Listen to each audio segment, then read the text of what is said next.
Good morning, friends. Welcome back to She's At It Again. And I think in the 2 years I've been making videos, I kind of forgot to tell you something. Wasn't really a secret I meant to keep, but I make the best sugar cookies in the world. And I'm not just bragging. They're really the best sugar cookies in the world. So I'm going to make some this morning. It's about a week away from Valentine's Day. So we're going to make some of these as gifts just to give to friends for Valentine's Day. But I'm going to let you in on my not so secret recipe. So let's go to the kitchen. All right.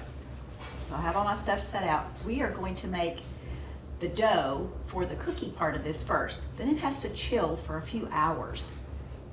Don't skip that part. It really is important. Not only does it hydrate the particles of flour, but it just helps the dough to relax. You're not going to fight with it, and it's a lot easier to handle. Plus, they're going to bake better, I think, instead of just spreading out like a mess.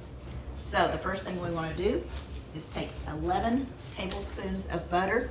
This is 2/3 of a cup, and I sat it out earlier when I first came in the kitchen, so hopefully it would soften just a bit.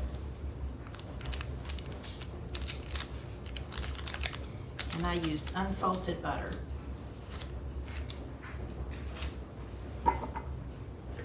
So I have my wire whisk attachment on my KitchenAid. If you have a hand mixer, it works just fine that way. Don't think you have to have fancy equipment for this. You really and truly don't.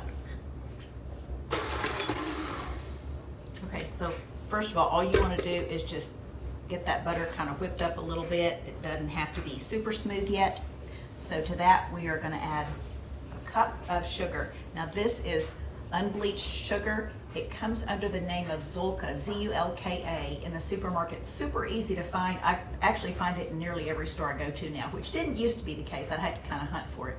But it's not bleached. That's the key. Although sugar is not a great choice of something to eat a lot or often, if you're going to eat it, I would say get the unbleached. Bleached sugar is just what it sounds like. It's bleached. We don't need that.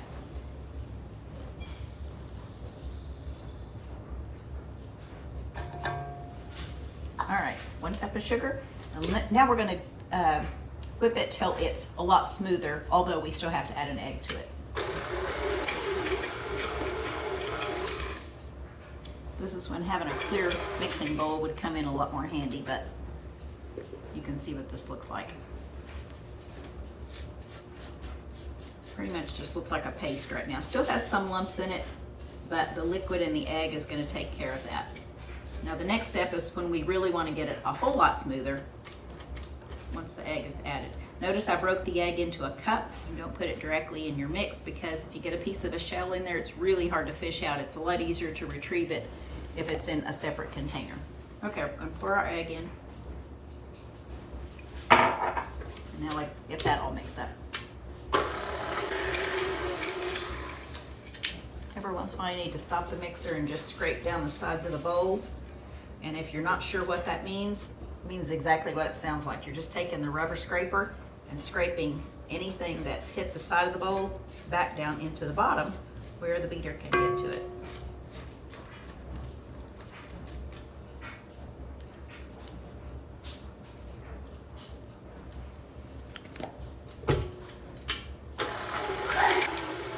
Our mixture was a lot smoother. Sorry, my dog, I think the postman's in our neighborhood. How dare he come to our neighborhood and go up on our neighbor's porch. Anyway, my dog does not like the fact that somebody is on somebody's porch. All right, I'm going to show you what this mixture looks like. Again, it's pretty smooth.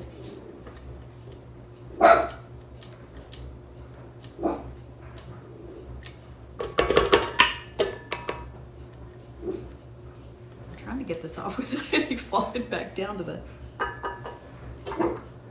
counter. All right, this is what our mixture looks like. I don't know how well you can see that. I'll try it from both sides. And pretty smooth. Lock it back into place. And in this container, I have 4 cups of all-purpose flour. Mine's organic. Use what you have. Try not to use bleached flour Organic is best because it's not enriched, nothing's been taken out, so nothing needs to be put back in it. It's just a better choice.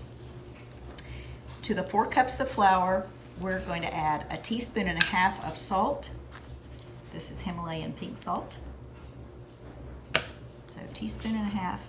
Now I know that sounds like a lot of salt, and actually it kind of is a lot of salt, but trust me, the sweetness of these cookies, plus we're going to have a cream cheese filling in between the two of them, the 2 layers together.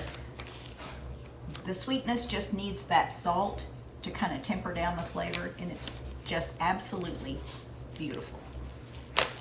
Okay, 1.5 teaspoons of salt, and we're going to put in 4 teaspoons of baking powder. This is the kind of baking powder I use. Just make sure it doesn't have aluminum in it. I'm not sure why the aluminum is necessary in some brands, but it is. And to keep from losing count, when I'm adding something like this in there, as you can see, I'm putting it in different little piles. That way I don't go, how many did I put in there? So I can just look down and count them. So 4 teaspoons, not tablespoons, but teaspoons of baking powder.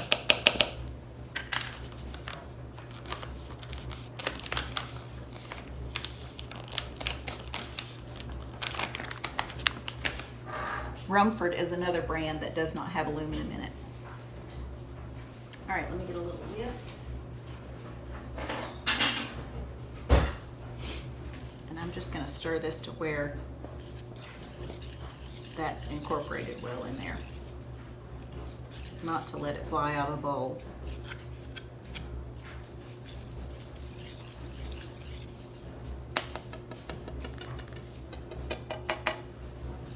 All right, that's mixed together. In this glass, we have 1/4 cup of milk, and in this, I'm going to put what equals to about 1/2 teaspoon of flavorings. I'm going to put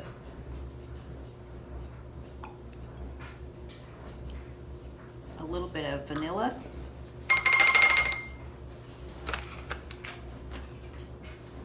and then probably one of the most important ingredients in it as far as flavor is almond extract. This is going to make these cookies. Normally you'd only put like a drop or 2 in there, but I think maybe about 8 or 10 drops is what I normally put in there. And it's perfect.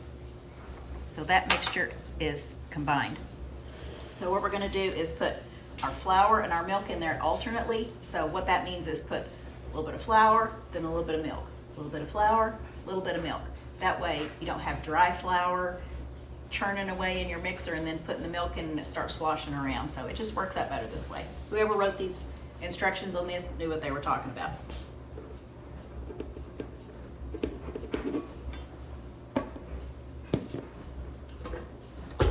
All right, we'll stir this slowly just to get it going, and put a little bit of the milk mixture in there. And as you can see, it wasn't much. Eventually we'll add all of it, but for right now, just a little bit at a time.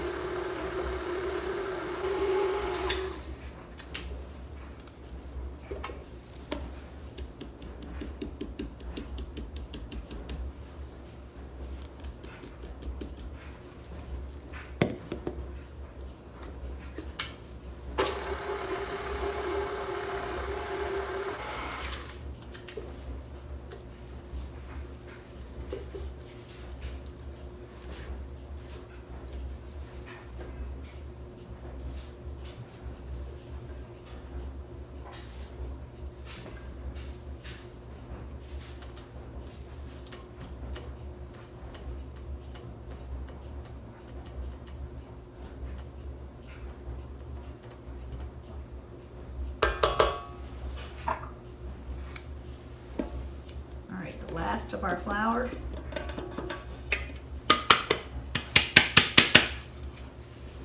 And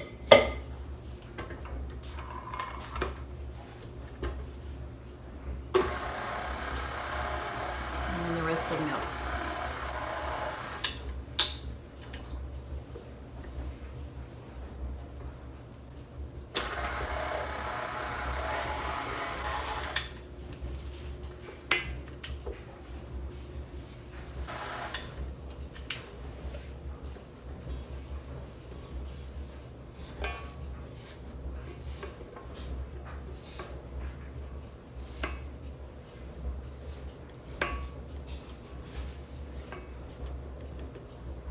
once you get it to the point where you can tap the beater and it all falls off, it's pretty much mixed up. You don't want to just keep mixing it and get a lot of gluten built up in there.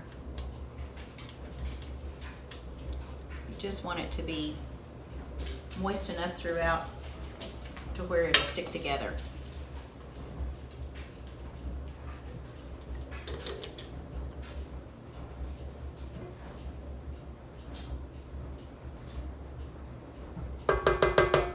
Okay, I'm going to show you what this looks like.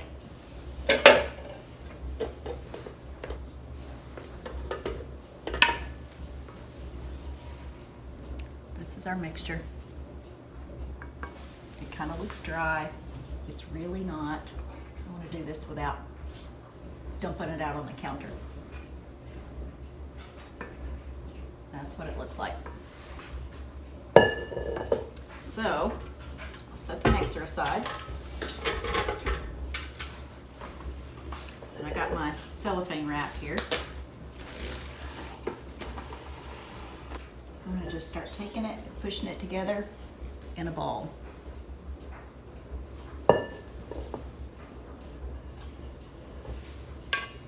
So I'll form one ball,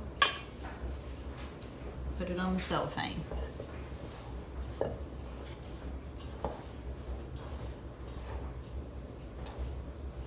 You can easily just make up half of this recipe, only using, take an egg, shake it up in a container and use about half of it, or you can use a small egg. This last one, you'll just form a ball and then use it to pick up the remaining pieces inside the bowl.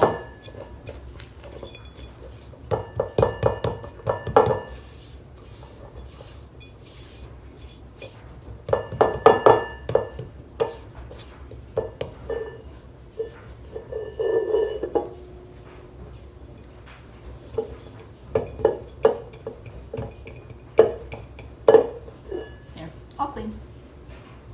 I'm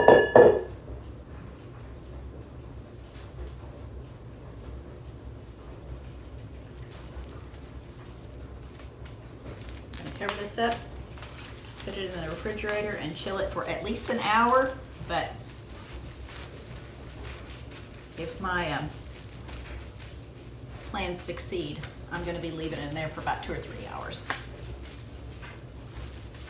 So in the fridge it goes.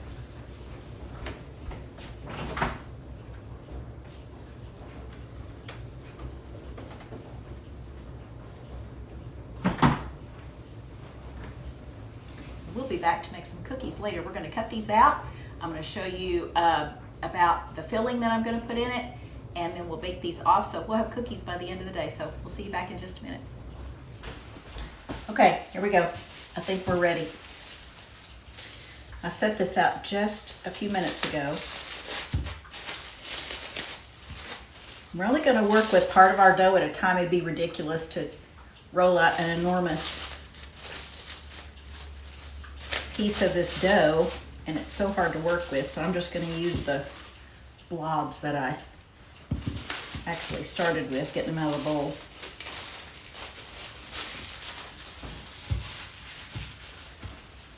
All right.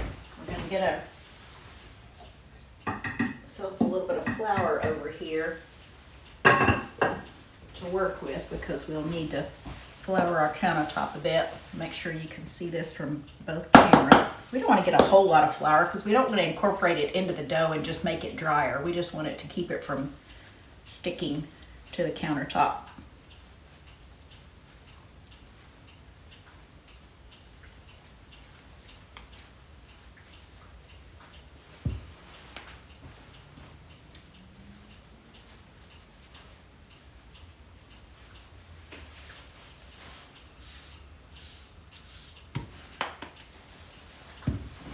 And I have my heavy rolling pin. I have a wooden rolling pin. I have this marble one. And with stiff doughs like this, it really does help to keep you from having to use so much muscle to get it rolled thin. Now, some of you have probably tried making sugar cookies like I have before, and you're like, well, some of them are thick and some of them are thin, and This is a mess. This isn't anything like how they show it on television or however you watch on YouTube. But I do kind of have a little bit of a hack to share with you, and I think it's something that everybody could probably find something in their house to work with. And it's to make sure all of them are the same thickness at least. And it really doesn't have a lot to do with whether it's a large cookie or a small cookie, you know, depending on what your cookie cutter sizes are. But it has a lot more to do with the thickness of the dough.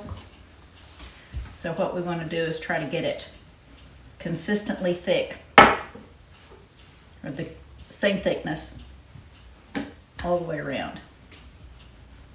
And you're probably looking at me going, so what are you doing any different? I'm not doing anything different yet, but I'm going to show you. All right, so here I have 2 dowel rods. This is just from some, I'm forever doing a craft project and having things left over and I just can't throw them away. I got to hang on to them. So these are clean. These are the ones I use in the kitchen. And I also have a couple of bamboo skewers. Now these are about, let's see, I measured them a while ago. These are 3/16 inch in width, and these are about 1/4 inch in width. So depending on it, if you want a thin or a thick dough, you just decide. So here's what we're gonna do. I think I'm gonna go with, I think these are the ones I used last time I made these. So I'm gonna go with the smaller ones. I'm gonna lay them at the side. And I'm gonna start rolling this dough out. Now, that's another reason you can't use a big giant piece of the dough, is because your rolling pin isn't long enough to accommodate that. But you have to keep your rolling pin right above where these skewers are, because it's not going to hit the countertop. It's not going to get any thinner than what these skewers will allow you to go. Now if you have to move them down a little bit, you can do that. You could also use a couple of like plastic rulers or something, just really anything that's long and has an identical height to it or thickness.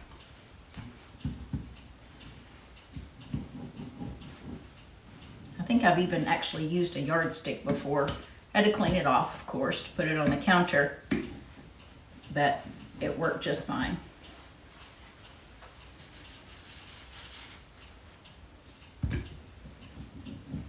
Now I have quite a bit of dough, and I have 5 cookie sheets ready.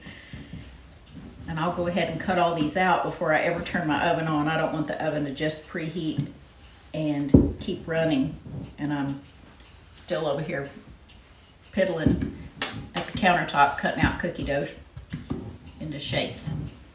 All right, put these aside.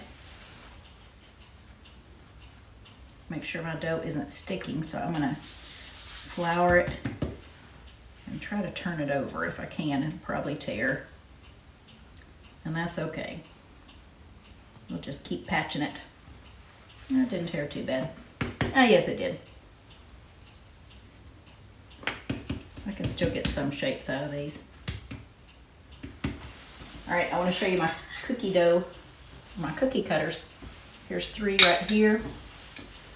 Actually, I have 3 heart shapes. This little tiny one, a medium one, a large one, and then I have this little vintage one. I can't remember where I got these, but I'm forever finding really cool cookie cutters, and I really don't make cutout cookies that often.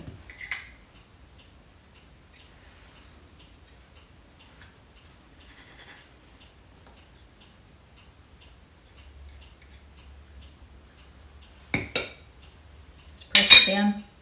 That one's not perfect on the edge, but that's okay. Now, because we're going to be making, or we're going to be using cream cheese frosting, that is homemade. To sandwich these together, you'll need at least 2 of each shape. So have an even number of shapes.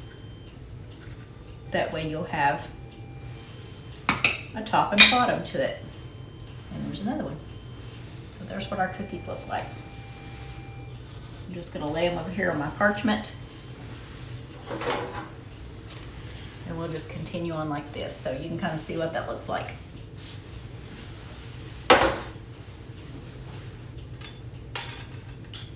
I really like this one. It makes a good shape and size cookie. These first ones, it's almost like I have to mess up at least one batch of rolled out dough, and then they start looking good. But I gotta get those messed up ones in first. So we'll just get those out of the way.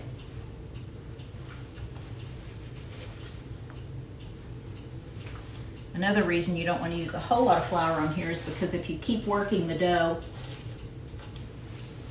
into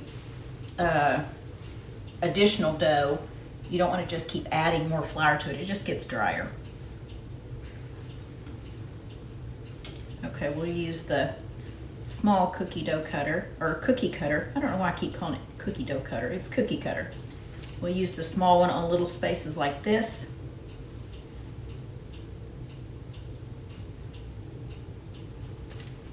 Using up as much of the dough as we can, and then we'll add additional dough to it.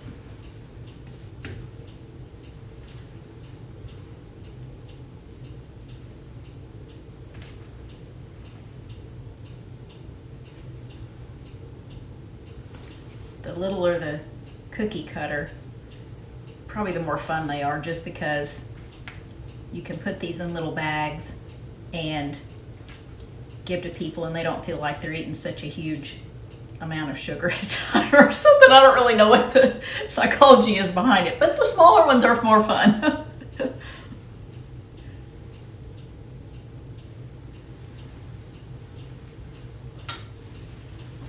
Okay, so we'll put these over here.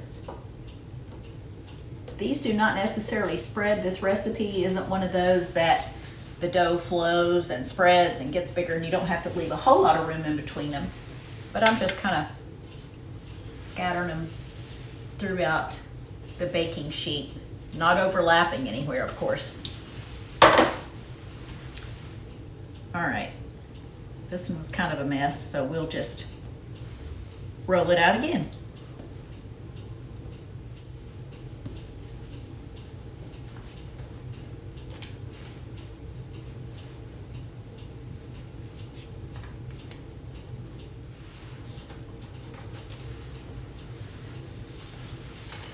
When you come to the part where you have just a small amount, go ahead and add more dough to it from being wrapped up in your cellophane. Now this dough keeps really well in the fridge, so don't feel like you have to roll out the entire batch just because you started it, because you can keep it in the refrigerator for quite a few days before you have to use all of it.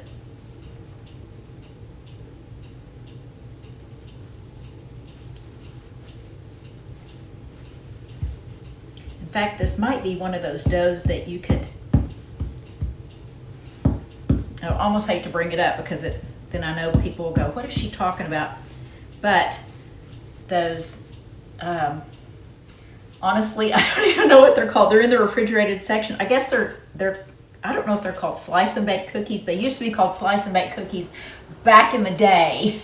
When I say back in the day, I'm talking about like in the late 70s when I was in high school, early 80s, and you would buy the dough in the log and you would cut them in 3/4 inch slices, and then on the slices you would lay them flat, cut them in sections of 4, so cut an X in the middle of it, cut those out, and put them on the baking sheet on the rounded outside edge.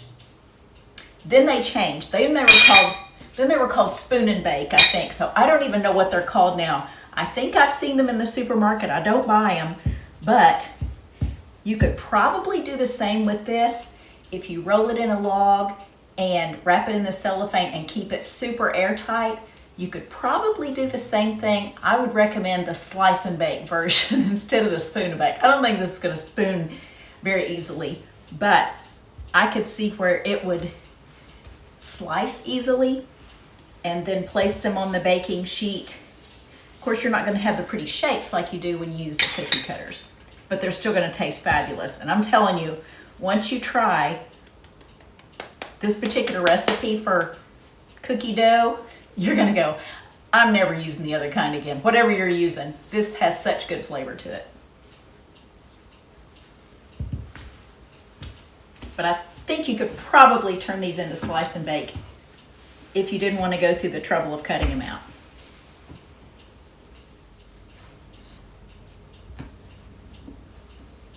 Just remember to keep moving these little sticks depending on where your rolling pin's going to be. Otherwise, it will definitely be thinner in that area if you don't have the sticks to keep you off the countertop. This dough smells so good. Even, yeah, just the fragrance of the almond extract in this just smells so very good. All right, I'm gonna get an offset spatula to make sure these come off the countertop without tearing.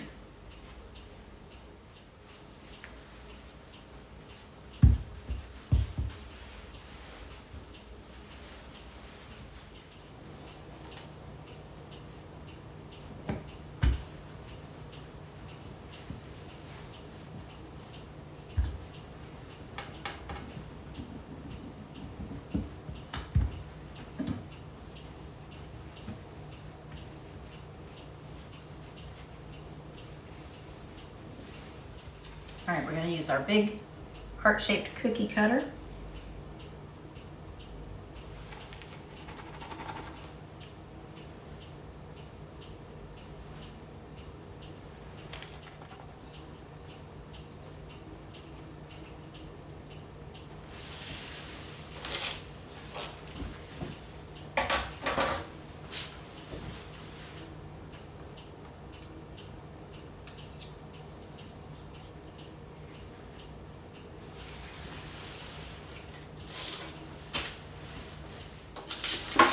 You can see how much room these take up on the baking sheet. Okay,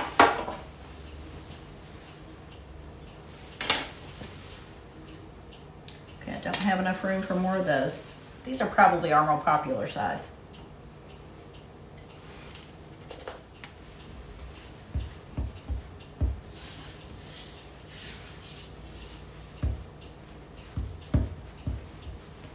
I should have said this at the beginning, but make sure your countertops are super clean because it's going to pick up everything that's on your countertop.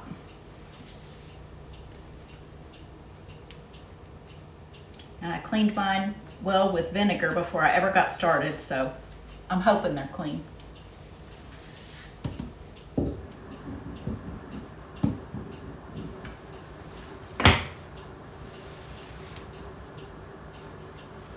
All right, shall we do a few more big ones?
Okay, we'll go with our little vintage cookie cutter here.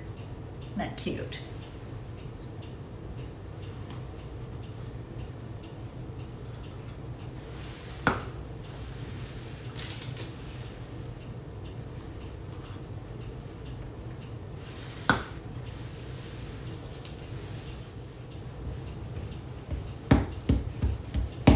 Okay, I think I'm gonna go ahead and turn my oven on now. I'm gonna turn it on 350.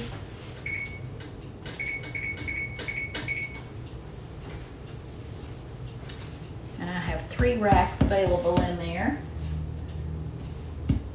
If I have one more rack, I can put them all in at the same time.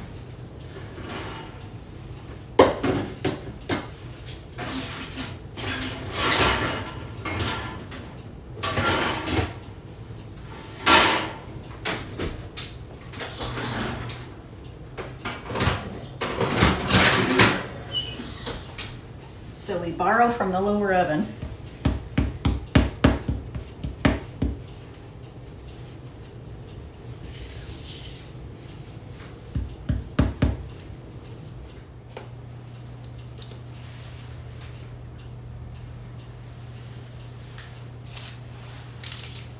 All right. We've used pretty much all the dough that we can use for our cookie cutter. So the last one, we'll just roll this up into a ball and flatten it out, and that'll be our trial cookie. And I'll volunteer to taste that. That'll be my limit of sugar for about a month.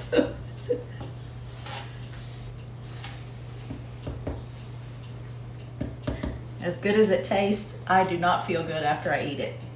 I can't tell you not to eat sugar. Things like this are just fun to give and to enjoy sometimes, but myself, I just don't feel good after I eat sugar. Processed sugar anyway. Coconut sugar doesn't seem to bother me as much, but processed sugar, yeah. It's not that I have like weird symptoms or anything. I just don't feel like I'm at my full potential. Okay, there's our trial cookie. Put this over here on this other tray.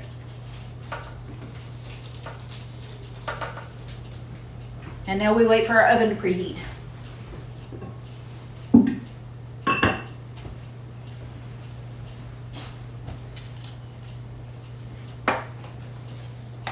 And we clean up all our ingredients, or our supplies, I should say. Okay, I'm gonna put these in the oven.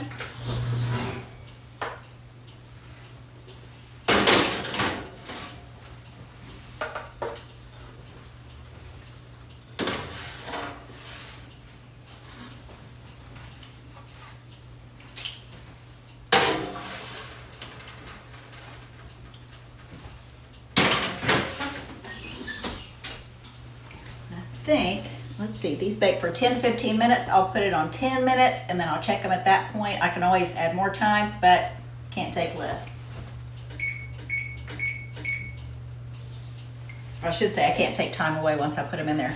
Okay, so 4 trays of these. If you do not have a convection oven, I would not recommend putting in 4 trays at one time. Convection ovens blow the air around and circulates it and keep it the same temperature in the rest of the oven, or all over even amount on all the shelves and in every space of the oven.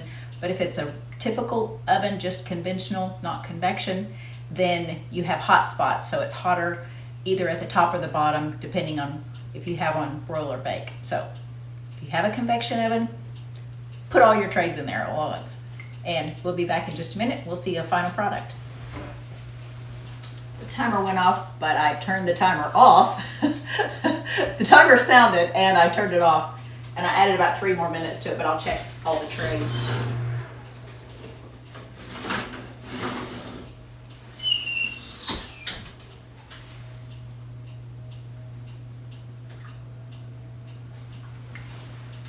It's hard to tell when sugar cookies are done because you don't want them to brown, but at the same time, you don't want them to be raw in the center. So not that they would taste bad.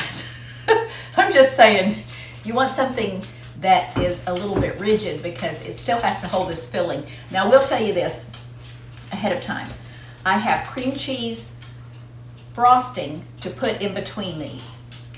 I'm going to put the recipe in the description of this video. I don't have a video to show cream cheese frosting, but honestly, you put them in there in the order listed, and it'll tell in the recipe. Put these ingredients in the order listed, beat this till it's soft, add this. This is what your consistency should look like. But, Lacey, chill. Stop. So I catered something not too long ago, and I think I made, I don't know, maybe 8 or 10 batches of cream cheese frosting because I had to frost a lot of things. But I had some left over.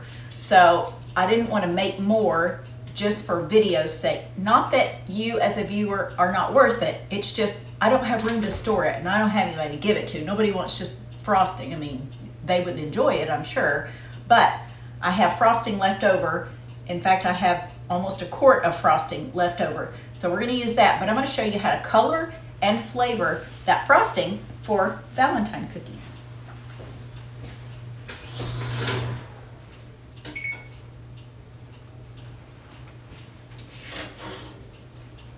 Okay, this is what our cookies look like. So, not necessarily browned, but they are done.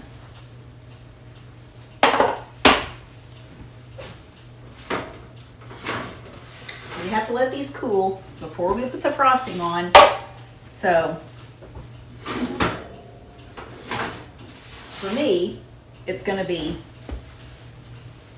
probably 30 minutes or so. For you, it's going to be just the next video segment.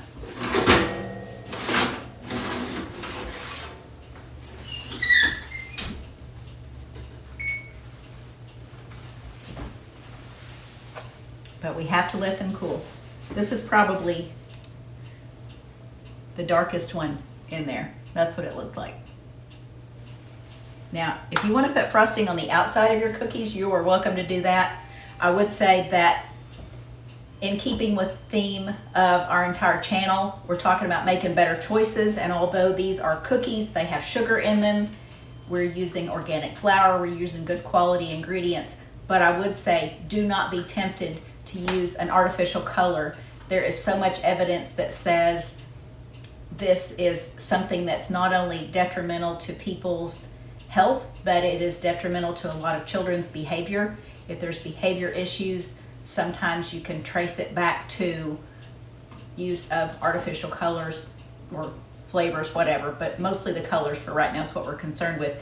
I know you want pink cookies. I know you want pink filling in these. I know you want the decorations all over the top of them. I'm going to show you how to get it a little bit pink, but we're not going to use any artificial colors. So I'll be back in just a bit. When these cool off, we'll come back, we'll make our frosting, we'll put what's going to add flavor and a little bit of color to it, and then we'll finish these off and we'll have pretty decorated cookies by the end of the day. So we'll be right back. All right, we're ready to do some frosting filling. I don't really know whether to call it filling or frosting. It's not like it's a cookie with a filling baked into it, but it is cream cheese frosting in between 2 sugar cookies. So that's what we're headed for. All right, here's my big hack for giving something color and some flavor. Now, I will tell you this. Several years ago, I did some research on how to do natural coloring.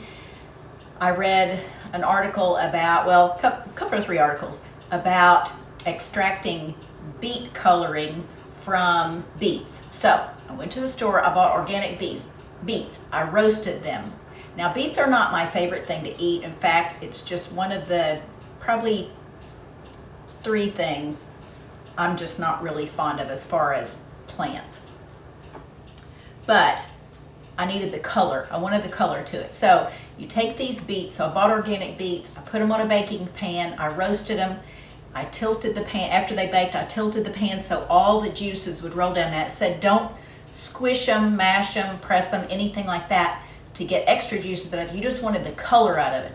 So I followed the instructions, and I have a little jar of beet extract in my freezer. But I kind of wanted these to taste a little fruity, maybe. It's a Valentine cookie. So here's what we have. These are freeze-dried freeze-dried blueberries, strawberries, and raspberries. Now the raspberries are what I'm after. The blueberries are going to give it more of a purple color. the strawberries are sometimes, unless they're freeze dried, it'll turn kind of brownish, like they're oxidizing or something. The raspberries are the ones with the really pretty color to them. But in this case, it's going to be on the inside of the cookie, and I'm not getting too particular about it, so I'm just going to puree several of them. So all 3 different things. I'm not going to use all of this, but I'm going to use oh my goodness, the dogs think I am pouring something for them in a bowl and they're ready to eat it. They're going to be so disappointed. Okay, I want the raspberries, not so much the strawberries, not so much the blueberries. Oh, that smells so good. I do love me some berries. That is one of my favorite snacks, berries of all kinds. All right, this is just my little immersion blender. I just cleaned my countertop off a while ago and I just got a cloud of berry dust on it, freeze-dried berries.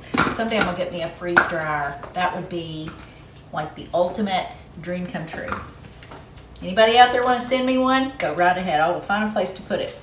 I see freeze-dried things, I'm like, oh, if I had a freeze dryer, I could so freeze-dry. I'd be freeze-drying everything in my house. All right, let's puree this up into a powder. Now the downside to this is you're still gonna have the seeds from the strawberries and stuff in it, but for me, that's not a problem at all. But whoever I give these to is not gonna be a picky eater. I'm gonna see to it.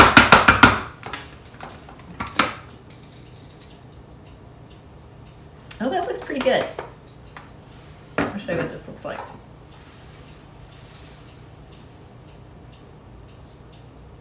Just a powder of all different colors. All right, so here's what I'm gonna do.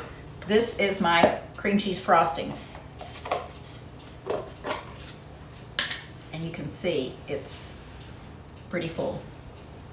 So I'm gonna take just a small amount, not a huge amount. It's not gonna take a lot of cream cheese frosting to fill several of these cookies.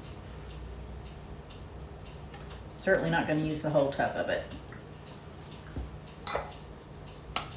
But when I did that event and I was making cream cheese frosting, I was like, this is my limit. This is too much. There was so much frosting. It was unbelievable. I just kept mixing and mixing and mixing. Anyway, it's all done and it was good.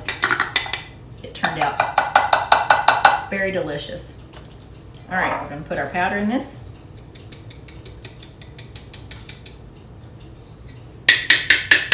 Now remember, this is just for the center of the cookies. This is not something that's gonna be spread on the top.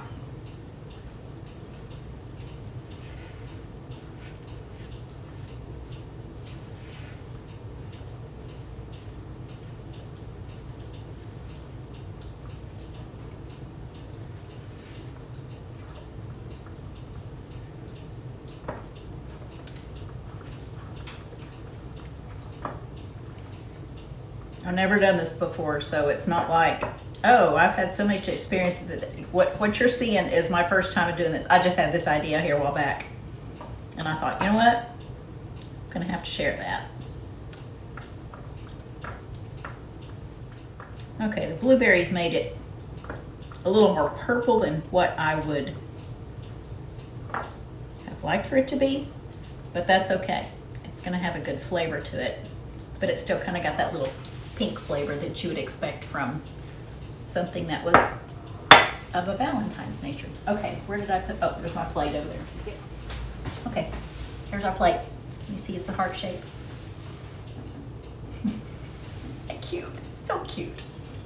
All right, we're just gonna do some of these little guys right here.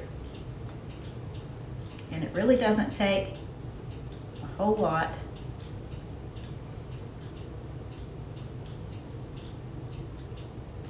And it makes just a big mess, it really does. I did this to the last batch of these cookies that I made, and that was a mess. I had it all over my hands. Okay, here's what it looks like. squishing out the sides there. You can clean it off if you need to.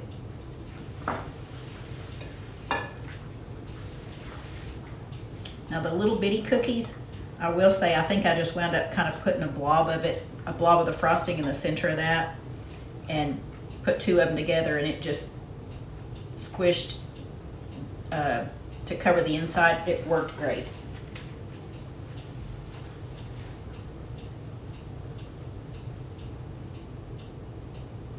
Okay, those are nice.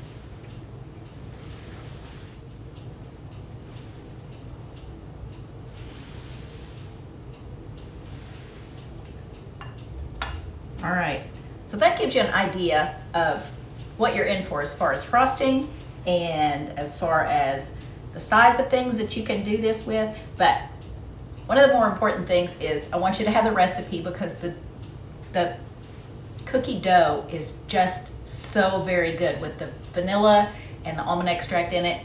You just can't beat this. This is just the best sugar cookie dough recipe I've ever owned.